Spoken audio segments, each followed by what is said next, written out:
नमस्कार, मैं हूं दिव्या। आप देख रहे हैं रिपोर्टर 24/7। पेश है अब तक की खास खबरें। एनसीपी के प्रदेशाध्यक्ष सुनील तटकरे से कई राजनीतिक मुद्दों पर बात की रिपोर्टर 24/7 के संवाददाता अमित सारस्वत ने। तो आइए देखते हैं इस बातचीत का अंश। आज बात करते हैं महाराष्ट्र के एक ऐसे सम्मानित लीडर से जिनका नाम ही काफ़ी है, सुनील तटकरे, श्री सुनील तटकरे। उनसे बात करेंगे, विभिन्न मुद्दों पे उनकी राय जानेंगे। श्री सुनील तटकरे जी, सबसे पहले बहुत बहुत शुक्रिया हमसे बात करने का। मैं आपका शुक्रिया अदा करता हूँ कि आपने मुझे ये मौका दिया। आपके माध्यम से लोगों के साथ पहुँचने के लिए मुझे एक अच्छी उपलब्धि यहाँ पे मिली। जय हिंद, जय महाराष्ट्र के नाम से शुरू करते हैं हम। कांग्रेस पार्टी और एनसीपी पार्टी साथ में तो स्टेट में लड़ रही है सुनील तटकरे जी। कहीं ना कहीं लोगों को पता है कि महासंग्राम तो है सीटों को लेके, चीफ मिनिस्टर को लेके, क्या कहना चाहिए इसमें? देखिए, कांग्रेस के साथ ये चुनाव में मिल के साथ करने के लिए सोनिया जी गांधी और शरद पवार के साहब के स्तर पर पक्का हो गया है। अभी सीटों के बंटवारे के लिए राज्य स्तर पर हम यहाँ पे जो हमारी कोऑर्डिनेशन कमेटी रहती है, वो कोऑर्डिनेशन कमेटी की बैठक 3-4 दिनों में हो जाएगी। उसमें हम बात करेंगे कौन कितना सीट लड़ेंगे। वो एक दफ़ा तय होने के बाद फिर हम बैठेंगे कोई जगह एक्सचेंज या वगैरह कैसा, क्योंकि हर कॉन्स्टिट्यूंसी में क्या किसकी ताकत है, चुनाव में जीत के लाने के लिए कौन से उम्मीदवार, यदि एनसीपी का हो या कांग्रेस का हो, कौन वहाँ पे सूट हो जाएगा, इसके बारे में हम बिल्कुल डिस्कशन करेंगे। मुख्यमंत्री के बारे में आपने जो कुछ कहा, ये देखो एक प्री पोल अलायंस है, जहाँ पे प्री पोल अलायंस होती है और वो ऑलमोस्ट ऑल इक्वल पार्टीज रहती हैं, तब वैसे chief minister candidate before election घोषित करने की अभी तक कभी ऐसी बात नहीं होगी है। 2-3 चुनाव हम साथ में लड़े, 2004 में हम साथ में लड़े, 2009 में भी साथ में लड़े, लेकिन उस टाइम ऐसी बात नहीं आ गई थी। जब चुनाव होता है, चुनाव के जब निकाल आते हैं, तब उसके बारे में तय किया जाता है। वो मोदी फैक्टर आने वाले इलेक्शन में लगता है काम करेगा, यहाँ पे भारी पड़ेगा? मुझे नहीं लगता है, क्योंकि देखिए वो लोकसभा का चुनाव था, देश का चुनाव था। लोगों ने उस चुनौती में ये तय किया था कि अभी देश के पंतप्रधान के नाते लोगों को नरेंद्र मोदी जी चाहिए थे। वो लोगों ने उस टाइम किया। महाराष्ट्र विधानसभा की इलेक्शन के सब इक्वेशन मुझे लगती है अलग रहेंगे, तो फिर जो कुछ यहाँ के लोकल मुद्दे रहेंगे, हर असेंबली कॉन्स्टिट्यूंसी में अलग अलग कुछ इक्वेशन रहते हैं, और वो मद्देनजर रखे मुझे लगता है इस चुनाव के निकाल आ जाएंगे। आपकी सरकार का एक सुस्त रवैया बताता हूँ। दुनिया की सबसे बड़ी बिल्डिंग बुर्ज खलीफा 6 साल में बन गया। मेट्रो का एक छोटा सा फेज घाटकोपर से वर्सोवा बनने में लगभग 11-12 साल लग गए। इस सुस्त रवैया नहीं सरकार? देखिए, आपने जो कुछ यहाँ पे ये दिया, एग्जाम्पल दिया है, वो दुबई का है, और वहाँ पे कुछ ये नहीं है। वेस्टर्न ईस्टर्न सबम जोड़ने का जो कुछ काम आप बोल रहे हैं, कई साल से वहाँ पे जो कुछ कंस्ट्रक्शन थी वो दूर करने के लिए कुछ टाइम जा सकता है। लेकिन एक तो बात सही है कि मुंबई में अभी इस 5 साल में जो कुछ इंफ्रास्ट्रक्चर हो गए हैं, इंटरनेशनल सिटी के स्तर पर अभी मुंबई की सब इंफ्रास्ट्रक्चर अच्छी तरह से ये गवर्नमेंट ने बनाए हैं। जैसे कि आप देख सकते हैं, ईस्टर्न फ्री वे से हम यहाँ पे छत्रपति शिवाजी टर्मिनस से ईस्टर्न फ्री वे पे गए तो हम चेंबूर में बिल्कुल 15-17 मिनट में पहुँच सकते हैं। वहाँ से फिर मानकुर में जाने के लिए भी कम वक्त लगता है। इस गवर्नमेंट ने मुंबई में और सारे महाराष्ट्र में अच्छी तरह से इंफ्रास्ट्रक्चर प्रोजेक्ट खड़े किया है। आप राजनीति के बहुत माहिर खिलाड़ी हैं, तो मैं आपसे प्रश्न यही पूछूंगा, महाराष्ट्र का एक्सपेक्टर कहा जाता है राज ठाकरे को। आपके नज़र में कितने बड़े पॉलिटिकल प्लेयर है वो आने वाले इलेक्शंस में? देखिए, वो तो 2009 के इलेक्शन में वो तो बिल्कुल पॉलिटिकल प्लेयर अच्छी तरह से उन्होंने प्रूव किया।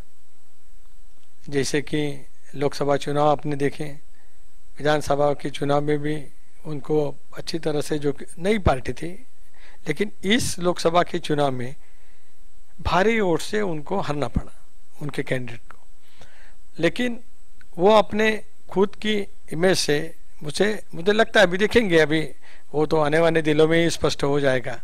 वो तो अभी उन्होंने ऐसा बयान दिया है कि वही चीफ मिनिस्टर के कैंडिडेट हैं, पूरी महाराष्ट्र में वो चुनाव लड़ने के लिए तैयार हो जा रहे हैं।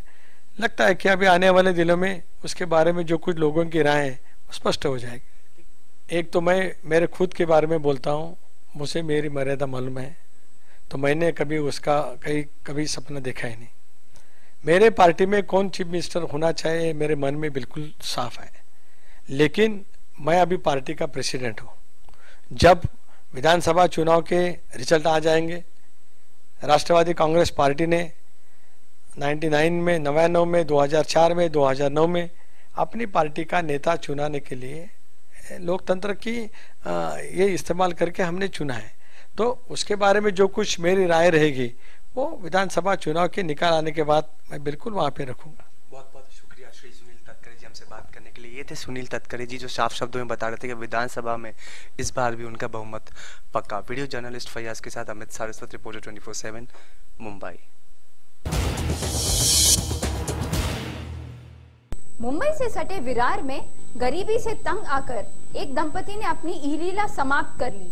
इनके पास से एक सुसाइड नोट भी मिला है जिसमें उन्होंने अपनी माली हालत ठीक ना होने की बात कही है, जिससे वो काफी परेशान रहा करते थे। जहां पूरा देश रक्षाबंधन का पर्व हंसी खुशी से मना रहा है, तो वहीं विरार का आंबेकर दंपत्ति अपने परिवार वालों के नाम एक सुसाइड नोट लिखकर मौत को गले लगा लिया। फोटो में दिख रहे ये वही आंबेकर दंपत्ति हैं जिन्होंने गरीबी से तंग आकर अपनी जान दे दी। पति पंकज एक बैंक में एजेंट था, जबकि पत्नी प्राजक्ता हाउसवाइफ थी।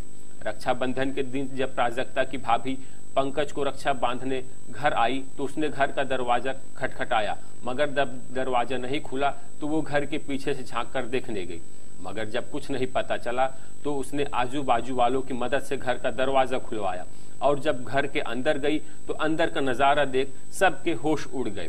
पंकज और उसकी पत्नी प्राजक्ता ने एक साथ किचन में गले में फांसी लगाकर अपनी इहलीला समाप्त कर ली। मैं हर बार भाई के पास जैसे रक्षाबंधन के लिए आई वैसे ही मेरे ननद के पास आ गई। कड़ी बहुत खटकाया लेकिन क्या दरवाज़ा खुला नहीं, इसलिए बारी से ज़रा झाँक के देखा तो दोनों लटकते हुए दिखे मेरे को। तो मेरे को कुछ समझा नहीं, इसलिए मैंने मेरे बड़े देवर को फ़ोन किया। वो आए, वो बोले क्या हुआ। वो पुलिस चौकी में गए, बाद में यहाँ सब जमा हो गए। वो भी परेशानी के कारण है, घर पे खाना नहीं, कुछ बच्चे हैं उनका, आदमी काम पे नहीं जाता है, वो हालत से बेकार है, कुछ कर नहीं सकते। उसके टेंशन से ये उन्होंने निर्णय ले लिया। पुलिस ने घटना की जानकारी मिलते ही घटनास्थल पर पहुंचकर दोनों शवों को अपने कब्जे में ले पोस्टमार्टम के लिए भेज दिया है। घटना स्थल से पुलिस ने सुसाइड नोट भी बरामद किया है, जिसमें आत्महत्या के कारण को गरीबी बताया गया है। हालांकि इस मामले में जांच के चलने तक पुलिस ने कुछ भी बोलने से मना कर दिया है। मुंबई का मशहूर दही हांडी समारोह खटाई में पड़ता दिख रहा है। बॉम्बे हाईकोर्ट के आदेश के बाद और प्रैक्टिस के दौरान हो रहे दुर्घटनाओं के मद्देनजर कई बड़े दही हांडी मंडलों ने अपने समारोह रद्द करने का ऐलान किया है। बॉम्बे हाई कोर्ट ने कल के अपने फैसले में 18 साल से कम उम्र के लड़कों को दही हांडी में हिस्सा लेने पर रोक लगा दी है। साथ ही ये भी कहा है कि दही हांडी के दौरान बनने वाले ह्यूमन पिरामिड की ऊंचाई 20 फीट से ज्यादा नहीं होनी चाहिए। बता दें कि दही हांडी के त्योहार के दौरान बढ़ रहे हादसों को रोकने के लिए बॉम्बे हाई कोर्ट में एक जनहित याचिका दायर की गई थी, जिसकी सुनवाई में कोर्ट ने यह आदेश दिया। एक्चुअली कोर्ट ने ऐसे निर्देश जाहिर किए, माननीय न्यायालय ने ऐसे निर्देश जाहिर किए हैं कि 20 फीट के ऊपर कोई थर न लगावे, और हर गोविंदा ने अपना जो गोविंदा में इन्वॉल्व होते उनका सबका पुलिस स्टेशन में नाम, एड्रेस और उनका बर्थ सर्टिफिकेट जमा करावे। और हर ऑर्गेनाइजर को ऐसा निर्देश दिया है कि उन्होंने हेलमेट, बेल्ट, सेफ्टी बेल्ट और कुशन अवेलेबल करावे, एम्बुलेंस फैसिलिटी भी अवेलेबल करावे। अच्छा, जो पैसा जमा करती है ऑर्गेनाइजेशन, गोविंदा ऑर्गेनाइजेशन, उन्होंने चैरिटी कमिश्नर को रिपोर्ट देना चाहिए कि कितना पैसा उन्होंने जमा किया और उसका क्या हिसाब है। और 18 साल के नीचे के बच्चों को सबको बंद कर दिया, बैन कर दिया, किन्होंने भी पार्ट नहीं लेना है 18 साल के नीचे बच्चे। गोविंदा दही हांडी उत्सव के लिए पहले से ही हो रही प्रैक्टिस के दौरान लगातार हो रहे हादसे और राज्य सरकार द्वारा 18 वर्ष से कम उम्र के गोविंदाओं की पाबंदी के मद्देनजर मुंबई से सटे ठाणे शहर में दही हांडी कार्यक्रम को ही आयोजकों द्वारा इस साल रद्द कर दिया गया। ठाणे शहर में शिवसेना विधायक प्रताप सरनाइक द्वारा आयोजित सबसे बड़ी दही हांडी उत्सव को इस साल से रद्द किए जाने की घोषणा की गई है। संस्कृति युवा प्रतिष्ठान के अध्यक्ष प्रताप सरनाइक ने कहा कि इस कार्यक्रम से ज्यादा महत्वपूर्ण उन गोविंदाओं की जान की कीमत है जो बड़े बड़े पिरामिड बनाने के चक्कर में गिरकर अपनी जान दे देते हैं। सरनाइक ने आगे यह भी कहा कि दही हांडी उत्सव को खेल का दर्जा दिए जाने को लेकर वे पिछले 4 साल से सरकार से लड़ाई लड़ रहे हैं। जब तक इस उत्सव को खेल का दर्जा नहीं दिया जाता वे इस कार्यक्रम को आयोजित नहीं करेंगे।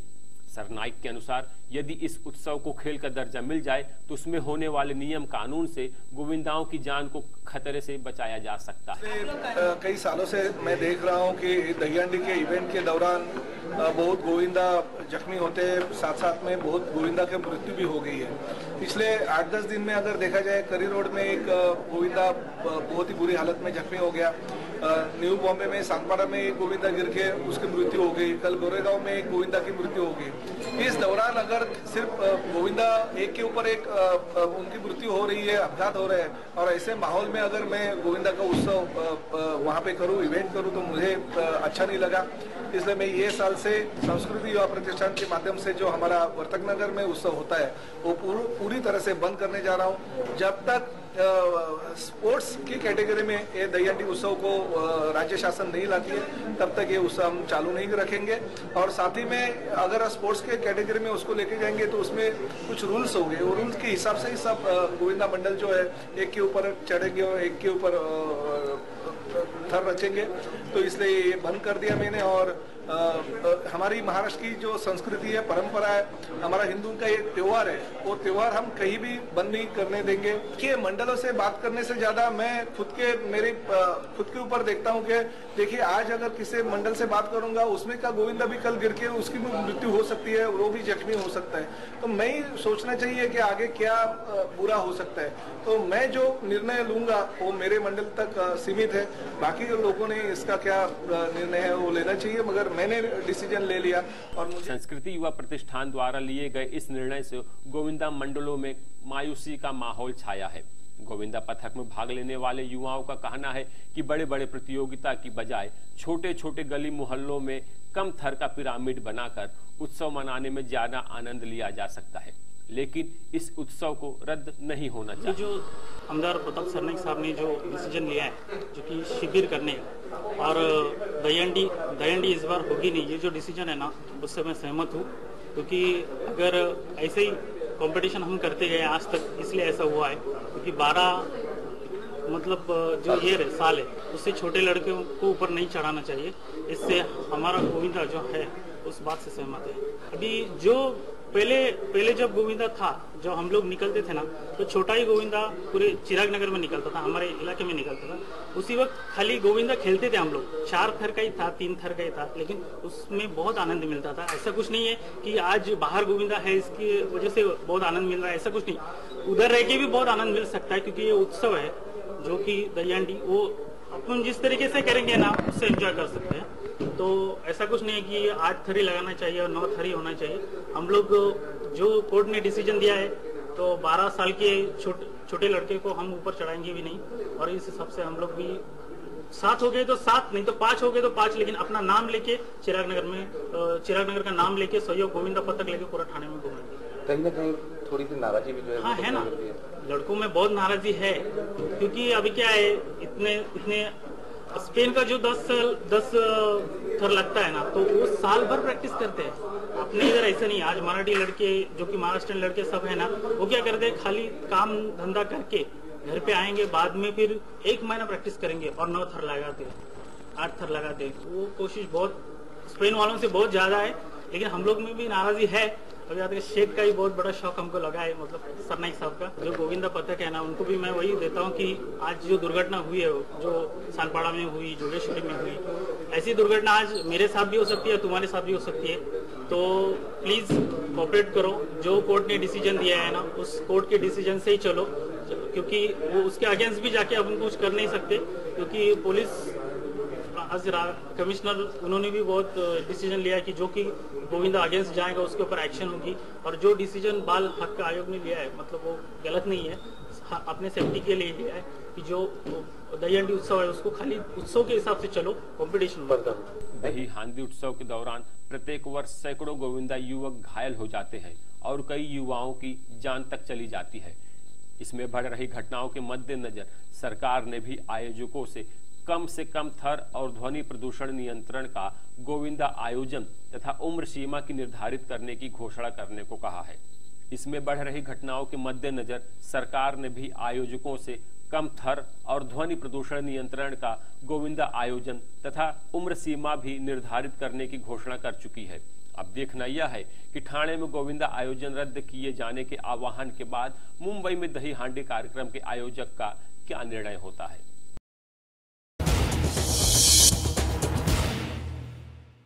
मुंबई के आरे में हुए एक नाबालिग बच्चे के मर्डर केस को पुलिस ने सुलझा लिया है। बच्चे का मर्डर उसी के दोस्तों ने मिलकर किया था। फोटो में दिख रहे इस मासूम बच्चे का नाम सुनील है, जो कि अब इस दुनिया में नहीं है।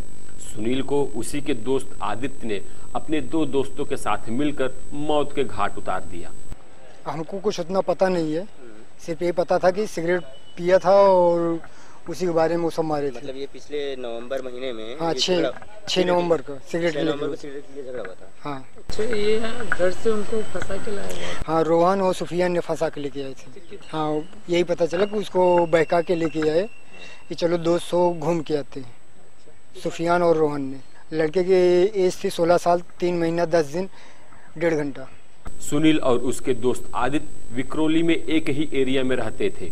किसी दिन सुनील का अपने दोस्त आदित्य के साथ सिगरेट पीने जैसी मामूली बात को लेकर झगड़ा हो गया। मामला यहाँ तक पहुँचा कि आदित्य ने अपने दोस्त सुनील की 2 दोस्तों के साथ मिलकर हत्या कर दी। कि 6 जनवरी 13 को ये लोग विक्रोली में रहते हैं, जो लड़का मर गया वो भी और जिसने मारा है वो भी, वो एक साथ एक एरिया में रहते हैं। उनका सिगरेट पीने के बहाने से उनका वहाँ पे झगड़ा हुआ था।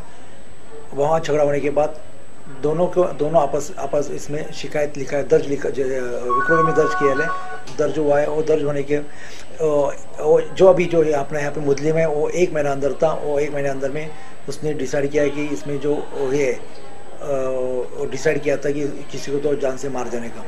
अच्छा सर, ये सब दोस्त थे सर? दोस्त थे। तो कितने लड़के लोग थे पूरे? विक्रोल से 3 लड़के लोग आए थे। 2 नाबालिग बालिग ना नाबालिग। एक का उम्र है 20 साल और एक का उम्र 21 साल है जिसने मारा था। लेकिन जो लड़के को लाया था, यानी सुनील जो मर गया था, लड़की को लाया था, वो लड़की को साथ में लाया था। उनका उम्र कम है, 18 साल की नाबालिग है। भारत पाकिस्तान बॉर्डर पर स्थित पंजाब के गांव में रहने वाले निवासी अभी भी मूलभूत सुविधाओं से वंचित हैं। यहाँ के छोटे बच्चे नदी पर पुल न होने से नाव द्वारा नदी पार करते हैं, लेकिन नदी में बाढ़ के दौरान नदी पार करना जोखिम भरा होता है। नाव में बैठे ये छोटे छोटे बच्चे किसी पिकनिक पर घूमने नहीं जा रहे, बल्कि ये स्कूल जा रहे हैं। ये बच्चे भारत पाकिस्तान बॉर्डर पर स्थित पंजाब के एक गांव में रहते हैं। यह गांव अभी भी सरकार के उपेक्षित रवैये का शिकार है। यहाँ के निवासी अभी भी मूलभूत सुविधाओं से वंचित हैं। स्कूल जाने वाले इन बच्चों को बारिश के समय काफ़ी परेशानी होती है। जब नदी का जलस्तर काफ़ी बढ़ जाता है, तब ये बच्चे जान जोखिम में डालकर नाव द्वारा स्कूल जाते हैं। यहाँ के निवासियों द्वारा सरकार से बार बार गुहार लगाने के बाद भी अभी तक कुछ हासिल नहीं हुआ है। ਸਾਡੇ ਪਿੰਡ ਵਿੱਚ ਜਦੋਂ ਕੋਈ ਬਿਮਾਰ ਹੋ ਜਾਂਦਾ ਸਾਨੂੰ ਬਹੁਤ ਪ੍ਰੋਬਲਮ ਆਉਂਦੀ ਹੈ। ਕਈ ਘੰਟੇ ਸਾਨੂੰ ਨਦੀਆਂ ਵਿੱਚ ਖੜਨੇ ਪੈਂਦਾ ਹੈ। ਜਦੋਂ ਕਿਸ਼ਤੀ ਕੋਈ ਪਾ ਦੇਵੇ ਤੇ ਬਹੁਤ ਵਧੀਆ, ਤੇ ਜੇ ਨਹੀਂ ਪਾਵੇ ਤੇ ਫਿਰ ਸਾਨੂੰ ਬਹੁਤ ਪ੍ਰੋਬਲਮ ਆਉਂਦੀ ਹੈ। ਹੋ ਸਕਦਾ ਵੀ ਸਾਡੀ ਨਦੀ ਤੱਕ ਪਹੁੰਚਣ ਦੀ ਤਾਂ ਸਾਨੂੰ ਐਸੀ ਗੱਲਬਾਤ ਹੋਵੇ ਕਿ ਸਵਾਸ ਦਾ ਪਤਾ ਨਹੀਂ ਵੀ ਸਵਾਸ ਚਲ ਜਾਣ। ਤੇ ਡਿਲੀਵਰੀ ਵਾਲੀਆਂ ਦੀ ਵੀ ਬਹੁਤ ਪ੍ਰੋਬਲਮ ਆ, ਕਿਉਂਕਿ ਡਿਲੀਵਰੀ ਵੀ ਇੱਥੇ ਕੋਈ ਹਸਪੀਟਲ ਨਹੀਂ ਹੈ ਅਗਰ ਹਸਪੀਟਲ ਜਾਂ ਦੀਨਾਨਗਰ ਜਾਂ ਕਠੂਆ ਸਾਨੂੰ ਜਾਣੇ ਪੈਂਦਾ ਹੈ। ਸਾਡੇ ਪਿੰਡ ਦੀਆਂ ਪ੍ਰੋਬਲਮਾਂ ਬਹੁਤ ਨਦੀ ਦੇ ਕਾਰਨ। ਇੱਕ ਤੇ ਸਾਡੇ ਸੜਕਾਂ ਬਹੁਤ ਟੁੱਟੀਆਂ ਭੱਜੀਆਂ ਜੀ, ਦੂਜਾ ਦਰਿਆ ਦੇ ਵਿੱਚ ਕੋਈ ਪੁਲ ਨਹੀਂ ਆ। ਬੱਚੇ ਸਕੂਲ ਜਾਂਦੇ ਨੇ, ਇਹਨਾਂ ਨੂੰ ਪੜ੍ਹਨ ਦੀ ਪੜ੍ਹਾਈ ਦੇ ਵਿੱਚ ਬੜੀ ਪ੍ਰੋਬਲਮ ਆਉਂਦੀ ਹੈ। ਤੇ ਇੱਕ ਦਿਨ ਸਕੂਲ ਜਾਂਦੇ, 2 ਦਿਨ ਪਾਣੀ ਦੇ ਕਾਰਨ ਸਕੂਲੇ ਨਹੀਂ ਜਾਂਦੇ। ਉਹ ਪਹਿਲਾ ਸਿਲੇਬਸ ਜਿਹੜਾ ਹੈ ਕਿ ਇਹਨਾਂ ਨੂੰ ਭੁੱਲ ਜਾਂਦਾ ਤੇ ਅੱਗੇ ਮਤਲਬ ਕੋਈ ਖਬਰ ਨਹੀਂ ਇਹਨਾਂ ਨੂੰ ਅੱਗੇ ਦੀ ਵੀ ਕੀ ਹੋਣਾ ਚਾਹੀਦਾ ਹੈ। ਵੀ ਜਿੱਦਾਂ 3-3 ਘੰਟੇ ਅਸੀਂ 4-4 ਘੰਟੇ ਦਰਿਆ 'ਤੇ ਰੁਕੇ ਰਹਿੰਦੇ ਹਾਂ, ਬੱਚੇ ਪਾਰ ਰਹਿੰਦੇ, ਅਸੀਂ ਰਾਤ ਰਹਿੰਦੇ, ਭੁੱਖੇ ਭਾਣੇ ਬੱਚੇ ਰਹਿੰਦੇ ਨੇ। ਫਿਰ ਉਸ ਤੋਂ ਬਾਅਦ ਅਸੀਂ ਕਿਤੇ ਦਰਿਆ 'ਚ ਪਾਣੀ ਥੋੜ੍ਹਾ ਹੁੰਦਾ ਤੇ ਉਹਦੇ ਬਾਅਦ 'ਚ ਮਤਲਬ ਇਹਨਾਂ ਨੂੰ ਲੈ ਕੇ ਜਾਈਦਾ ਕਿਸ਼ਤੀ ਕੁਸ਼ਤੀ ਦੇ, ਜਿੱਦਾਂ ਕਿ ਪਾਣੀ ਘੱਟ ਹੋਏ। ਇੱਥੇ ਪਿੰਡ ਦੇ ਡਿਸਪੈਂਸਰੀ ਹੈ ਕੋਈ ਡਿਸਪੈਂਸਰੀ ਨਹੀਂ ਹੈ ਸਰ, ਤੇ ਨਾ ਹੀ ਕੋਈ ਹੋਰ ਸਹੂਲਤਾਂ ਸਾਨੂੰ ਕੋਈ ਵੀ। ਦੇਖੋ ਜਦੋਂ ਦੇ ਅਸੀਂ ਬਣੇ MLA ਹਮੇਸ਼ਾ ਉਸ ਪਿੰਡਾਂ ਨਾਲ ਟੱਚ ਰਹਿੰਦੇ ਆ। ਜਦੋਂ ਵੀ ਟਾਈਮ ਲੱਗੇ, ਜਦੋਂ ਵੀ ਆਪਣੇ ਮਤਲਬ ਹਲਕੇ 'ਚ ਦੌਰਾ ਕਰਦੇ ਆ, ਉੱਧਰ ਹਮੇਸ਼ਾ ਜਾਈਦਾ ਆ। ਔਰ ਜਿਵੇਂ ਕਿ ਜਿਸ ਤਰ੍ਹਾਂ ਆਪਾਂ ਫੰਡ ਦੀ ਗੱਲ ਕਰ ਲਈਏ, ਫੰਡ ਜਦੋਂ ਵੀ ਸਾਡੇ ਕੋਲ ਆਉਂਦਾ ਆ, ਅਸੀਂ ਜਾ ਕੇ ਉਹਨਾਂ ਪਿੰਡਾਂ ਦੇ ਪਿੰਡ ਵਿੱਚ ਜਾ ਕੇ ਵੰਡਦੇ ਆ। ਜੇ ਉਹਨਾਂ ਪਿੰਡਾਂ ਵਿੱਚ ਕੋਈ ਇਸ ਤਰ੍ਹਾਂ ਛੋਟੀ ਮੋਟੀਆਂ ਡਿਸਪੈਂਸਰੀ ਹੈਗੇ ਜਾਂ ਉੱਥੇ ਡਾਕਟਰ ਨਹੀਂ ਬੈਠਦੇ ਤੇ ਤੁਸੀਂ ਸਾਡੇ ਧਿਆਨ 'ਚ ਲਿਆਂਦਾ, ਅਸੀਂ ਜ਼ਰੂਰ ਇਹ ਕਰਾਂਗੇ ਕਿ ਉੱਥੇ ਜਿਹੜਾ ਕਿ ਪ੍ਰੋਪਰ ਜਿਹੜੇ ਡਾਕਟਰਾਂ ਦੀ ਜਾਂ ANM ਜਾਂ ਕਿਸੇ ਦੀ ਵੀ CMO ਨਾਲ SMO ਨਾਲ ਗੱਲ ਕਰਕੇ ਤੇ ਉੱਥੇ ਉਹਨਾਂ ਦੀ ਡਿਊਟੀ ਜਿਹੜੀ ਹੈ ਕਿ ਪਰਮਾਨੈਂਟ ਜਿਹੜੀ ਕਿ ਲੱਗੀ ਜਾਏ। ਦੂਸਰੇ ਪਾਸੇ ਮਤਲਬ ਉੱਥੇ ਕੋਈ ਪਸ਼ੂ ਹਸਪਤਾਲ ਨਹੀਂ ਹੈਗਾ, ਔਰ ਜਿਹੜੇ ਸਕੂਲ ਨੇ ਉਹਨਾਂ ਵਿੱਚ ਟੀਚਰ ਕੋਈ ਨਹੀਂ, ਇਮਾਰਤਾਂ ਹੈਗੀਆਂ ਪਰ ਟੀਚਰ ਕੋਈ ਨਹੀਂ। ਟੀਚਰ ਤੇ ਕਾਫੀ ਸਾਰੇ ਟੀਚਰਾਂ ਦੀਆਂ ਬਦਲੀਆਂ ਜਿਸ ਤਰ੍ਹਾਂ ਆਪਾਂ ਕਰਵਾਈਆਂ ਨੇ, ਪਰ ਆਪਾਂ ਫਿਰ ਵੀ ਉੱਥੇ ਪਤਾ ਕਰ ਲੈਂਦੇ ਹਾਂ।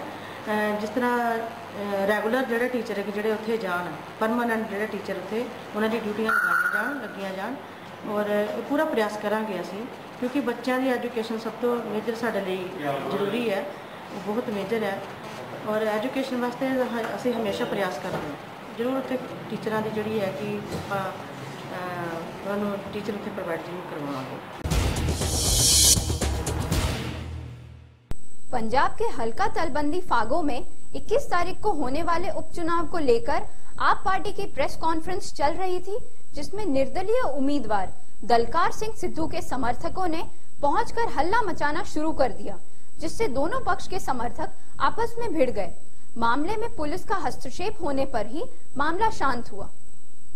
पंजाब के हल्का तलवंडी क्षेत्र में 21 तारीख को हो रहे चुनाव के मद्देनजर सभी पार्टियों ने कमर कस ली है। लोकसभा चुनाव में पंजाब से 4 लोकसभा सीट जीतने के बाद आप पार्टी भी यहां पूरे जोशो खरोश में है।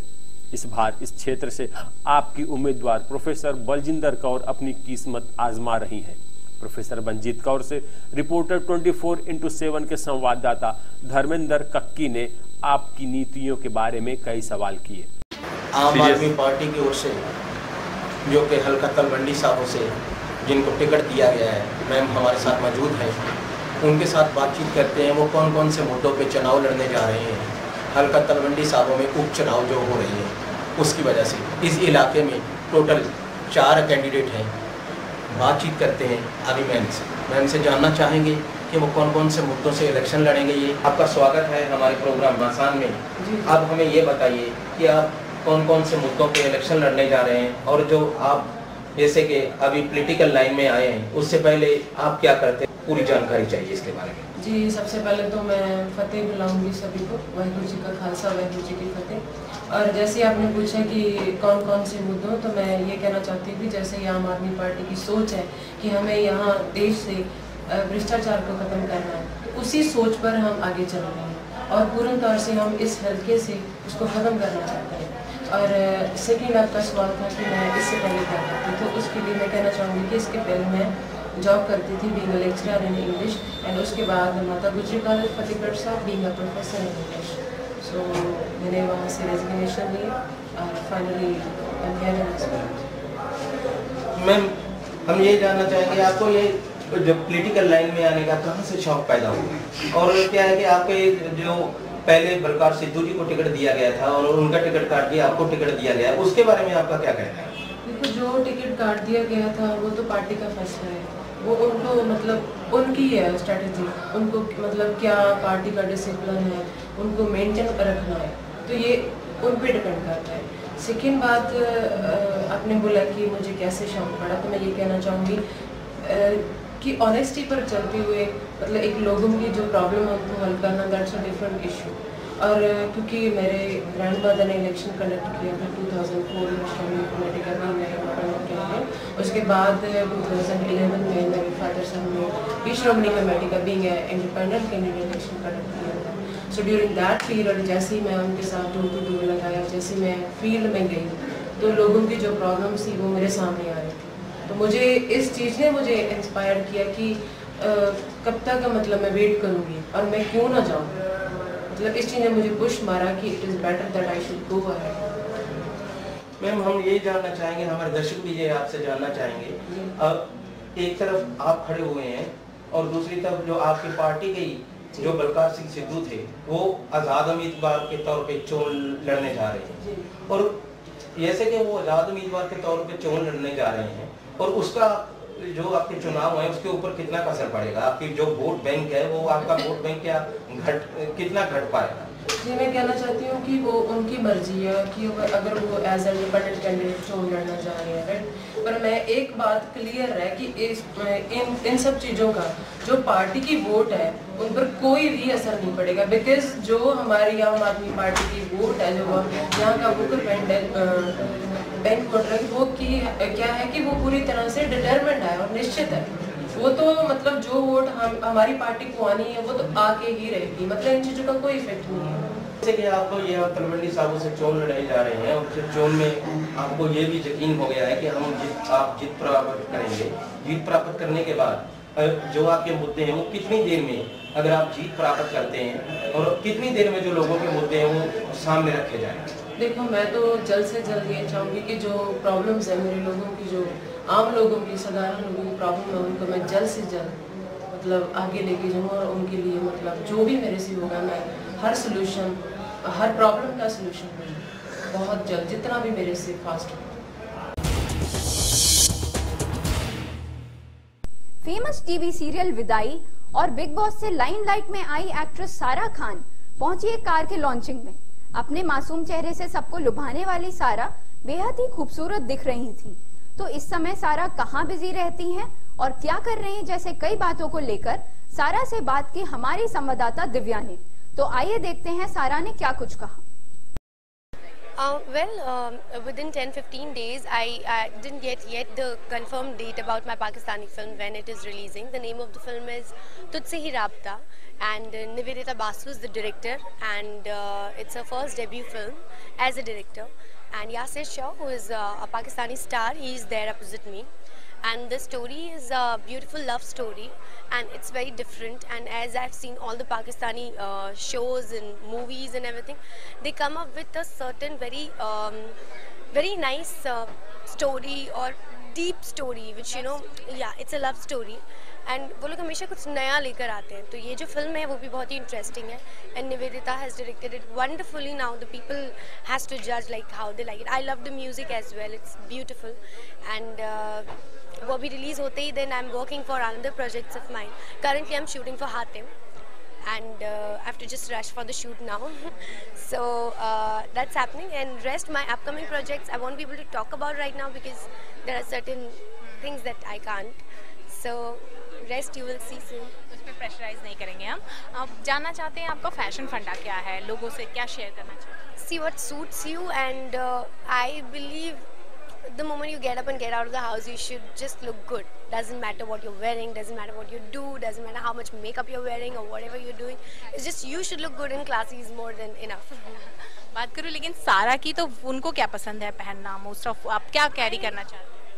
See, I like every dress as far as it suits me. I love to wear everything. तो ये थी अब तक की खास खबरें। देश और दुनिया की बाकी खबरों के लिए बने रहिए रिपोर्टर 24/7 के साथ।